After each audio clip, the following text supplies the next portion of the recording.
Oi pessoal, meu nome é Francisco Careta, sou professor da Universidade Federal do Espírito Santo e eu tenho hemofilia A grave. Esse é o segundo vídeo que vai abordar alguns aspectos sobre doença de von Willebrand. E nesse vídeo vão ser falados sobre os subtipos 1 e o subtipo 3 da doença. Antes de nós vermos como que se manifestam os sintomas dos tipos 1 e do tipo 2, vamos recordar o que nós vimos no vídeo 1. E se você não viu o vídeo 1, assista antes de assistir esse vídeo. Então, a proteína do fator de von Willebrand, a gente viu que ela tem a função de se ligar à plaqueta, isso porque ela tem uma região que se liga à plaqueta. Vou representar como um P.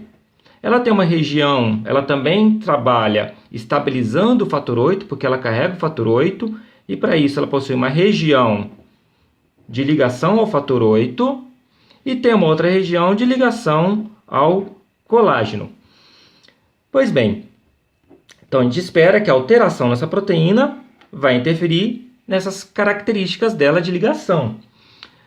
Os subtipos 1 e o subtipo 3 são chamados de defeitos quantitativos, porque o que vai ser diminuído vai ser a quantidade de proteína produzida. O subtipo 1, a quantidade de proteína que é produzida é pequena, mas o subtipo 3, a quantidade de proteína produzida é muito menor, sendo que em alguns casos, quem tem o subtipo 3 não produz nada de fator de von Willebrand. Então, é claro que a gente espera que, uma vez que a proteína de fator de von Willebrand tem algumas funções e que quando ocorre redução, essa redução for menor vão ser as manifestações hemorrágicas. E é por isso que o subtipo 3 é o subtipo mais grave dentre os subtipos da doença de von Willebrand quanto à manifestação de sangramentos. Sobre o tratamento, o subtipo 1 pode receber uma medicação chamada de acetato de desmopressina, cuja sigla é DDAVP. Então, em alguns momentos vocês vão ouvir falar disso daqui. O DDAVP ele tem a função de liberar os estoques do fator de von Willebrand de dentro das células endoteliais. Então, a gente viu no vídeo 1 que as células endoteliais estão aqui no interior dos vasos sanguíneos e são elas que produzem o fator de von Willebrand. Então, elas produzem e o fator de von Willebrand ficam aqui dentro delas, estão sendo representadas aqui.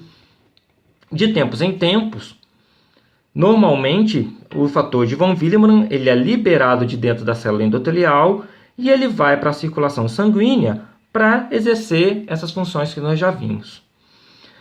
O DDAVP ele tem como característica liberar esse estoque do fator de von Willebrand de dentro da célula endotelial para a circulação. Então, ele aumenta essa liberação aqui.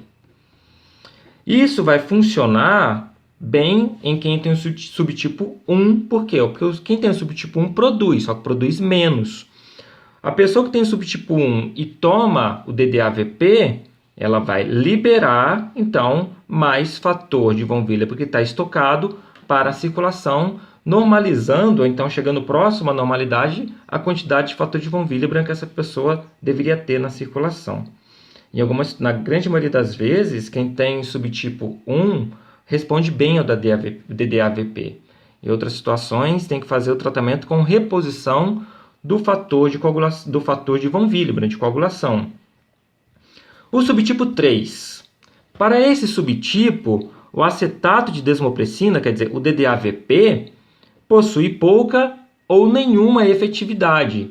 Por quê? Porque a quantidade de proteína que essa pessoa produz é muito pouca, sendo que muitas pessoas não produzem nada de proteína do fator de von Willebrand.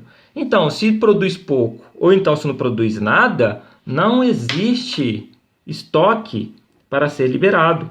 Então, o DDAVP ele não funciona aqui. Qual o tratamento para essas pessoas, para quem tem o subtipo 3? Na grande maioria das vezes, a pessoa tem que tratar com a reposição do fator de von Willebrand, que é uma medicação intravenosa. Quem tem a redução, quem tem o subtipo 3 com grande redução, apresenta uma característica também, que é a baixa produção do fator 8. não baixa a produção, baixa a quantidade na circulação. Por que tem pequena quantidade do fator 8? Bom, nós vimos que o fator de von Willebrand, ele estabiliza o fator 8, fazendo com que a meia-vida do fator 8 seja de várias horas. Quem tem a doença de von Willebrand tipo 3, como não vai produzir o fator de von Willebrand, a proteína do fator 8 vai durar poucas horas. E é por esse motivo que a quantidade de fator 8 na circulação vai ser pequena. Então vejam, essa pessoa produz fator 8. No entanto, a quantidade que vai existir na circulação é pequena porque falta o fator de von Willebrand para estabilizar aqui no fator 8. E essas pessoas, elas podem às vezes ser confundidas com hemofilia do tipo A, mas são coagulopatias diferentes. Isso daqui é bom deixar isso bem claro, que doença de von Willebrand não é hemofilia. No próximo vídeo, então, nós vamos falar sobre os subtipos 2A, 2B, 2M e 2N.